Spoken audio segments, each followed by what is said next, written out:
जाने साय एक horror, suspense, thriller और लव स्टोरी से भरी महाकाव्य कथा। संक्षिप्त भूमिका। आरफ और सिया, दो युवा प्रेमी, एक रहस्यमयी गांव में फंस जाते हैं जहां एक प्राचीन महल का भूतिया अतीत उन्हें अपनी ओर खींचता है। उन्हें यह नहीं पता कि यह महल सिर्फ खंडहर नहीं बल्कि अतीत के एक भयानक राज को छुपाए हुए है। जब अजीब घटनाएं शुरू होती हैं तो उनका प्यार, हिम्मत और इंसानियत का असली इम्तिहान लिया जाता है। अजनबी गांव की दहलीज पर आरफ और सिया दोनों ही शहर के रहने वाले थे। उनकी मुलाकात कॉलेज के दिनों में हुई थी और फिर उनकी दोस्ती प्यार में बदल गई।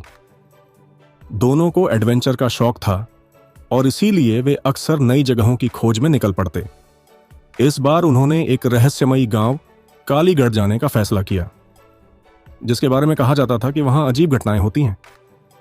जब वे गांव में पहुंचे तो माहौल अजीब सा लगा। चारों ओर वीरानी थी। गांव के लोग भी उन्हें देखकर कुछ घबराए हुए लग रहे थे, जैसे वे उन्हें यहां देखना नहीं चाहते। एक बूढ़े आदमी ने पास आकर कहा, बच्चों, यहां से लौट जाओ, यह जगह तुम्हारे लिए नहीं है। रात होते ही यह गांव बदल जाता है। लेकिन आरव और सिया ने इसे सिर्फ एक पुरानी कहानी समझकर नजरअंदाज कर दिया। वे गांव के बाहर बने एक पुराने गेस्ट हाउस में ठहर गए, जिसे एक अधेड़ उम्र की औरत मालती देवी चलाती थीं। उन्होंने भी अजीब चेतावनी दी, शाम होने से पहले महल के आसपास मत जाना। यहां कुछ है, कुछ ऐसा जो इंसानों के लिए नहीं है। आरव को यह सब एक डराने की चाल लगी, लेकिन सिया का मन थोड़ा डगमगाया।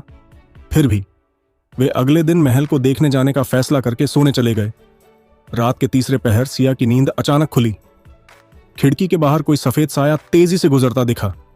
उसे लगा शायद उसकी आंखों का धोखा है, लेकिन फिर किसी ने दरवाजे पर दस्तक दी। महल की परछाइयां रात गहरी थीं और सन्नाटा चारों ओर फैला हुआ था। सिया की धड़कन तेज हो गई। दरवाजे पर दस्तक जारी थी, धीमी मगर लगातार। आरव, उठो, सिया ने धीमे स्वर में कहा, लेकिन वह गहरी नींद में था। सिया ने कांपते हाथों से दरवाजा खोलने की कोशिश की, लेकिन जैसे ही उसने कुंडी छुई, दस्तक अचानक बंद हो गई। खिड़की से झांक कर देखा तो कुछ भी नहीं था, सिर्फ गांव की वीरान गलियां। सुबह होते ही सिया ने आरव को रात की घटना के बारे में बताया। हो सकता है हवा का असर हो, तुम बेवजह डर रही हो, आरव ने हंसते हुए कहा। लेकिन सिया का मन अब भी बेचैन था। महल की ओर प्रस्थान दोपहर होते ही दोनों गांव के बाहर स्थित पुराने महल की ओर बढ़े। गांव वाले उन्हें जाते हुए देख रहे थे, मगर कोई कुछ कह नहीं रहा था। महल चारों ओर से उखड़े हुए पेड़ों और सूखी बेलों से ढका हुआ था। उसकी टूटी फूटी दीवारें, उसकी भव्यता और भूतियां अतीत दोनों की गवाही दे रही थीं। कहते हैं कि यह महल कभी राजा विक्रम सिंह का था, आरव ने फोन पर कुछ पुरानी कहानियां पढ़ते हुए कहा। और यह भी कहा जाता है कि उनकी रानी अनामिका की आत्मा आज भी यहां भटकती है। महल के भीतर कदम रखते ही ठंडी हवा का झोंका आया। अंदर दीवारों पर अजीब आकृतियां बनी हुई थीं। जैसे ही उन्होंने एक बड़ी सी पेंटिंग देखी जिसमें एक रानी खड़ी थी, अचानक हवा का बहाव तेज हो गया। यह रानी अनामिका की पेंटिंग है, सिया ने धीरे से कहा। तभी पीछे से किसी ने उनके नाम पुकारे, धीमे मगर स्पष्ट। आरव, सिया। दोनों चौंक कर पीछे मुड़े। वहां कोई नहीं था। अतीत का पहला संकेत जैसे ही वे आगे बढ़े, एक पुरानी अलमारी से अचानक जोर की आवाज आई और उसका दरवाजा अपने आप खुल गया। अंदर एक पुराना कागज रखा था, पीला पड़ा हुआ, मगर शब्द अब भी साफ थे। जो इस महल में आएगा वो खुद को समय के दुष्चक्र में फंसा हुआ पाएगा। आरव ने जैसे ही कागज उठाया, महल की जमीन हिलने लगी। हवा में अजीब सी फुसफुसाहट गूंजने लगी। हमें यहां से निकलना चाहिए, सिया ने घबरा कर कहा। लेकिन आरव कुछ देख चुका था। एक काले कपड़ों में लिपटा हुआ चेहरा जो पेंटिंग के पीछे से झांक रहा। परछाइयों का खेल। महल की दीवारों पर लगी पेंटिंग में से झांकता हुआ वह काला चेहरा कुछ क्षणों के लिए दिखा और फिर गायब हो गया। आरव ने घबरा कर इधर उधर देखा, लेकिन वहां अब कुछ नहीं था। तुमने भी देखा? आरव ने सिया से पूछा। क्या? सिया ने असमंजस में पूछा। कोई था पेंटिंग के पीछे। सिया ने पेंटिंग को ध्यान से देखा, लेकिन अब वहां सिर्फ एक पुरानी धुंधली तस्वीर थी जिस पर वक्त की धूल जमी थी। महल की भूल भुलैया आरव और सिया महल के और अंदर बढ़े। अंदर के कमरों में अजीब सी ठंडक थी। जगह जगह मकड़ी के जाले और टूटी फूटी मूर्तियां पड़ी थीं। एक बड़े हॉल के बीचों बीच एक विशाल झूमर लटका हुआ था, जो हल्की हल्की हिल रहा था, जैसे किसी ने अभी अभी उसे छुआ हो। यह जगह सच में अजीब है, सिया ने कहा। तभी हवा में किसी के हंसने की धीमी सी आवाज गूंजने लगी। दोनों ने तुरंत एक दूसरे को देखा। यह आवाज कहां से आ रही है? आरव ने फुसफुसाते हुए कहा। आवाज धीरे धीरे तेज होने लगी। यह किसी औरत की थी, कोमल लेकिन डरावनी। गुप्त दरवाजा और अतीत का रहस्य आवाज का पीछा करते हुए वे एक बड़े लकड़ी के दरवाजे के पास पहुंचे। दरवाजा थोड़ा खुला था और अंदर अंधेरा था। हमें वापस चलना चाहिए, सिया ने कहा। लेकिन आरव ने दरवाजे को थोड़ा और धकेला।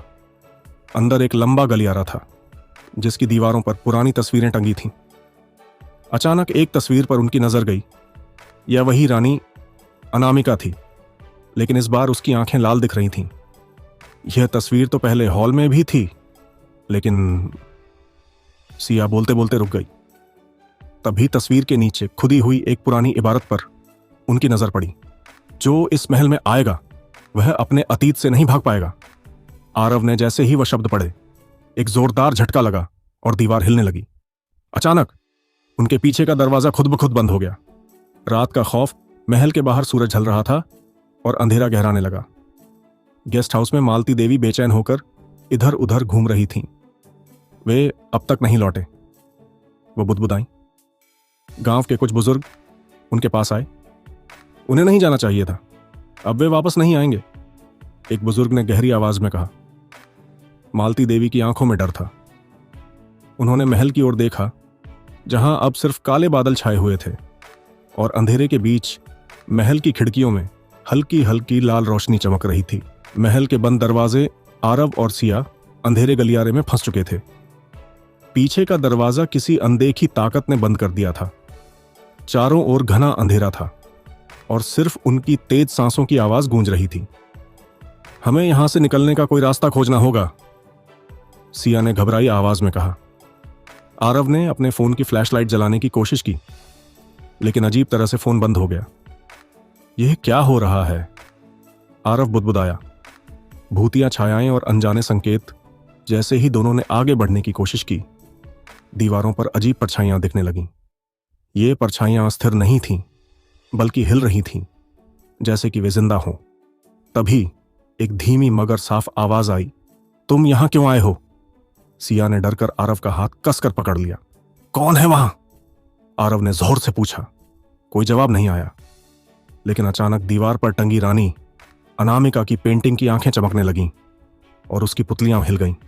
हमें यहां से निकलना होगा, अभी!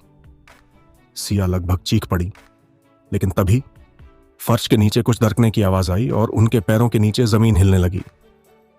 गांव वालों का डर उधर, गांव के बुजुर्ग और मालती देवी चिंतित बैठे थे। उन्हें बचाने का अब एक ही तरीका है, मालती देवी ने कहा। हमें उस पुराने पुजारी को बुलाना होगा। वही हमें बता सकता है कि महल की आत्मा को कैसे शांत किया जाए। गांव के लोग एक बूढ़े आदमी के पास पहुंचे, जो वर्षों से महल के रहस्यों को जानता था।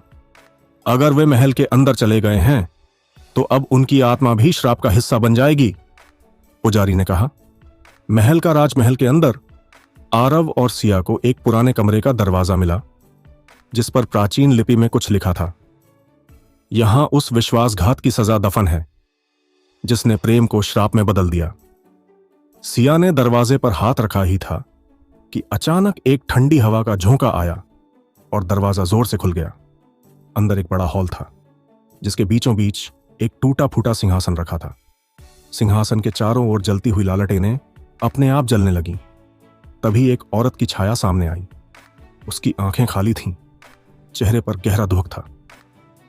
रानी अनामिका, सिया ने धीरे से कहा। तुम यहां नहीं हो सकते, वह छाया बोली। अब तुम्हारा भी अंत निश्चित है। और अगले ही पल महल की दीवारें जोर से हिलने लगीं, जैसे कि पूरी इमारत गिरने वाली हो।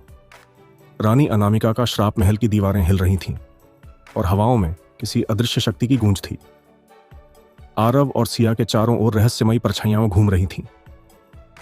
उनके सामने रानी अनामिका की आत्मा खड़ी थी, सफेद साड़ी में लिपटी, आंखें शून्य और चेहरे पर एक दर्द भरी मुस्कान।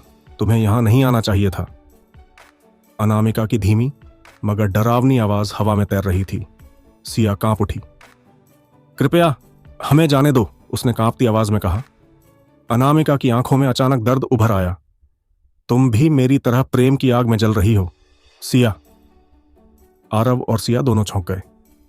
रानी अनामिका की कहानी हवा में हलचल हुई और अचानक महल की दीवारों पर चित्र जीवंत हो गए। अनामिका कभी इस महल की रानी थी। वह राजा विक्रम सिंह से बेहद प्रेम करती थी, लेकिन राजा ने उसे धोखा दिया।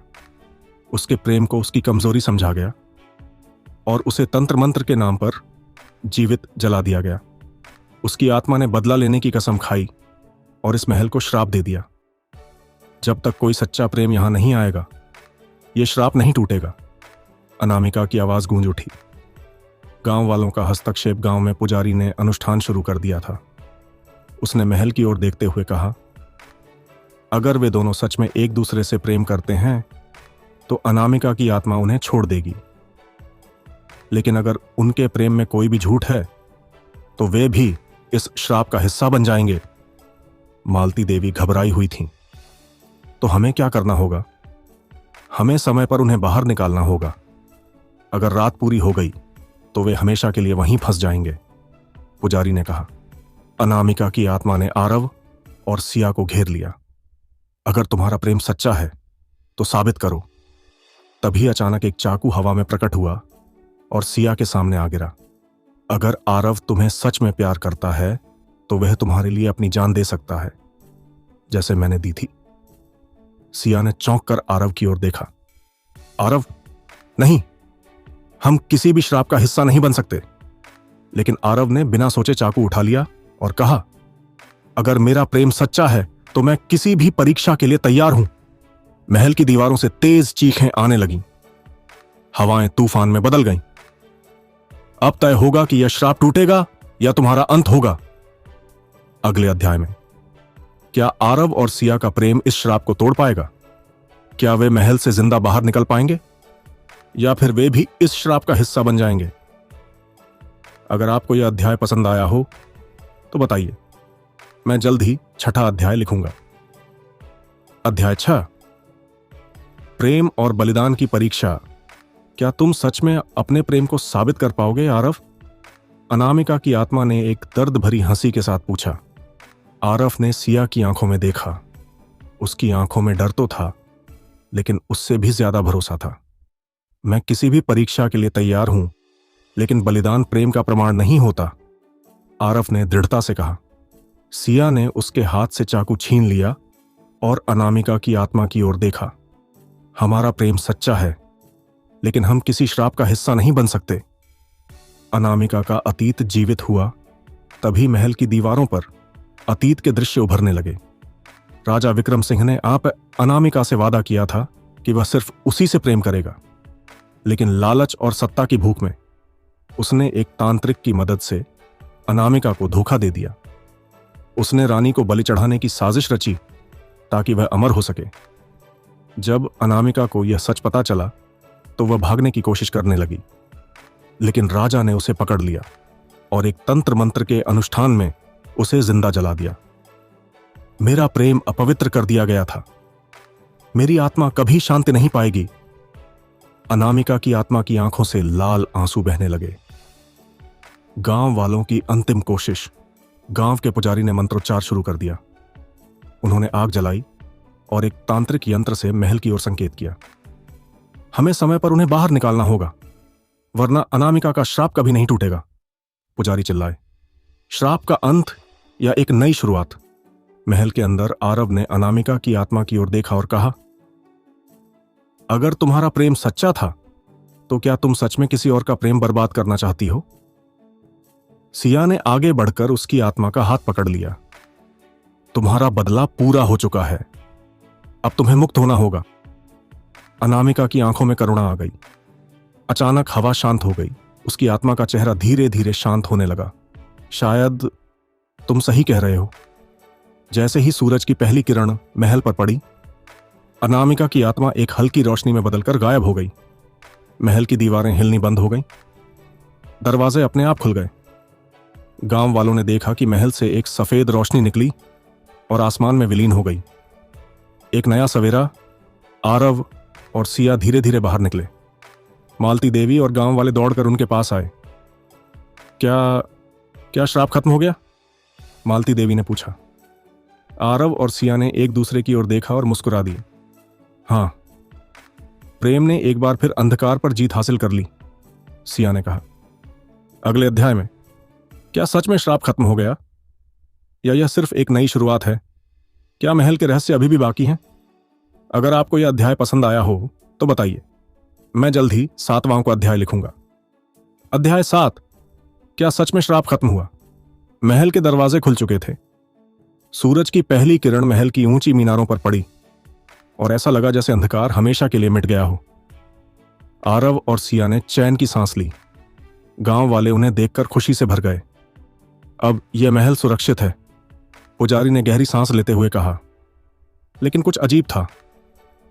रहस्यमयी निशान सिया ने अपनी कलाई पर हल्का सा जलन महसूस किया। जब उसने देखा तो वहां एक अजीब निशान था, एक जलता हुआ चक्र, जैसे किसी ने आग से उसे छू लिया हो। यह निशान कहां से आया? सिया ने घबरा कर पूछा। आरव ने उसकी कलाई को ध्यान से देखा। यह तो उसी चक्र जैसा दिख रहा है जो महल की दीवारों पर बना था। गांव के बुजुर्गों ने निशान को देखकर एक दूसरे की ओर चिंतित नजरों से देखा। क्या हुआ? यह निशान क्यों बना? मालती देवी ने घबरा कर पूछा। पुजारी ने गहरी आवाज में कहा, क्योंकि श्राप अभी पूरी तरह से समाप्त नहीं हुआ। रहस्य की नई परत। गांव वालों के चेहरे पर डर उभर आया। लेकिन अनामिका की आत्मा तो मुक्त हो गई थी, फिर श्राप क्यों बचा? आरव ने पूछा।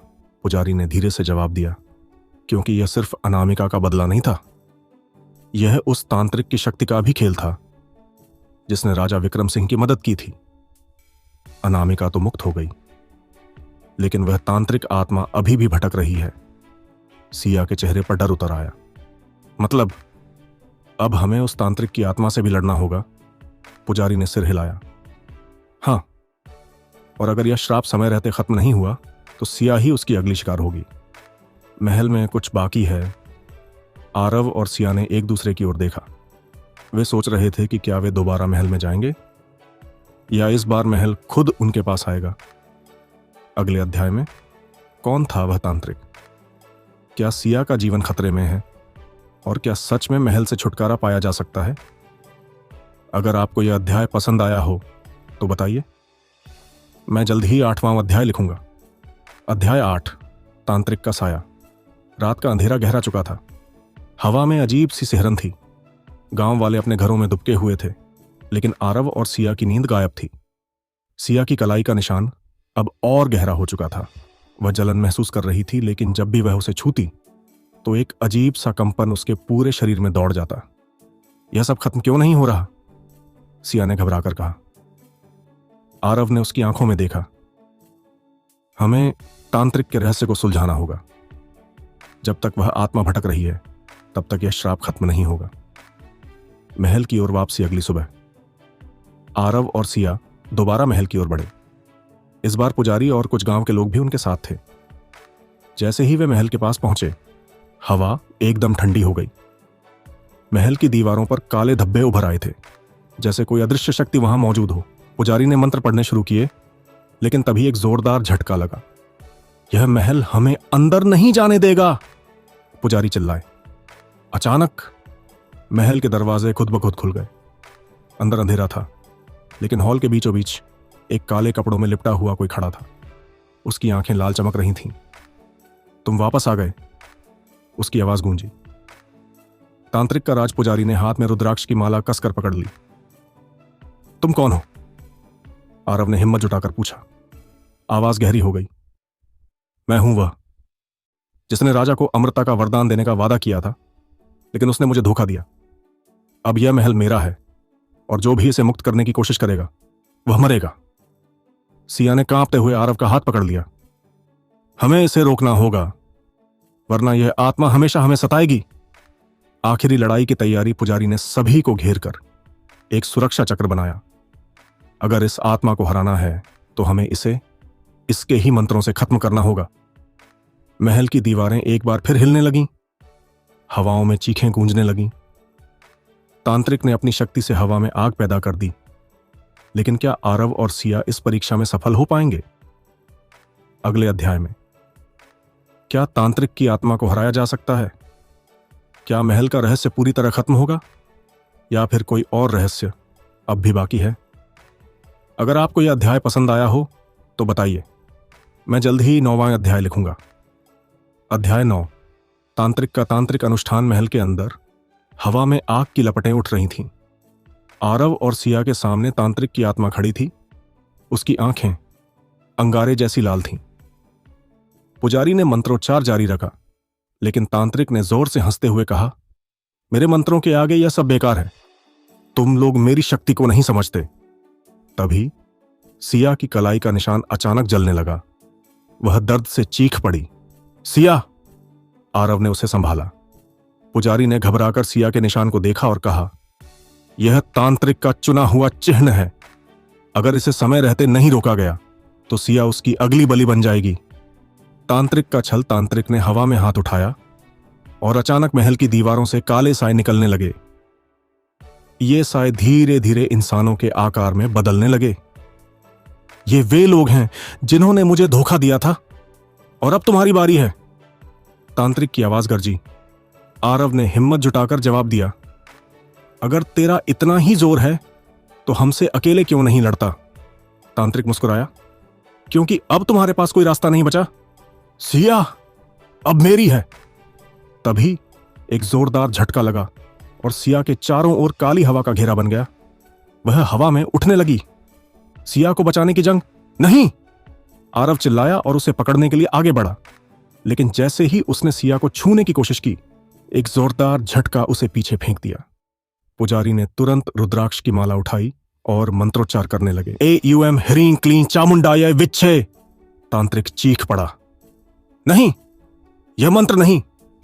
आरव ने तुरंत पुजारी की मदद करते हुए सिया के चारों ओर रक्षा चक्र बनाने में मदद की, लेकिन तांत्रिक गुस्से में आ चुका था। तुम्हें इस बार नहीं छोड़ूंगा। उसने अपने हाथ उठाए और चारों ओर बिजली कड़कने लगी। आखिरी दांव पुजारी ने अचानक एक लोहे की कटार निकाली और आरव की ओर देखा। यह कटार तांत्रिक के श्राप को तोड़ सकती है, लेकिन इसे सही समय पर उसकी आत्मा के केंद्र में घोंपना होगा। आरव ने कटार पकड़ ली और तांत्रिक की ओर देखा। तांत्रिक अब और ज्यादा शक्तिशाली हो चुका था, लेकिन आरव ने सिया की ओर देखा, जो अब बेहोश हो रही थी। मैं तुम्हें बचाऊंगा सिया! और यह कहते ही आरव तांत्रिक की ओर दौड़ा, लेकिन क्या वह सही समय पर कटार घोंप पाएगा? अगले अध्याय में क्या आरव तांत्रिक की आत्मा को खत्म कर पाएगा? क्या सिया को बचाया जा सकता है, या फिर कोई और बड़ा रहस्य सामने आने वाला है? अगर आपको यह अध्याय पसंद आया हो तो बताइए, मैं जल्द ही 10वां अध्याय लिखूंगा।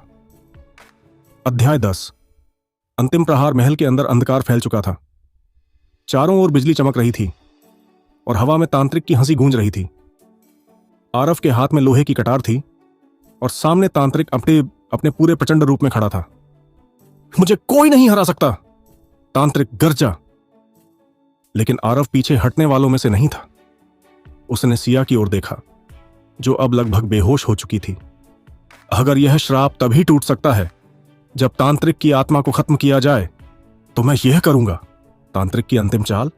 तांत्रिक ने अपनी दोनों भुजाएं फैलाईं और महल की दीवारों से आग की लपटें निकलने लगीं। पुजारी ने जोर से मंत्र पढ़ा, AUM ह्रीं क्लीं महाकालाय नमः! तांत्रिक चीख पड़ा। उसकी शक्ति कम होने लगी, लेकिन वह अभी भी कमजोर नहीं हुआ था। तभी सिया की आंखें खुली। उसने कांपते हुए कहा, आरव, जल्दी करो! कटार का वार। आरव ने पूरी ताकत से कटार उठाई और तांत्रिक की ओर दौड़ा।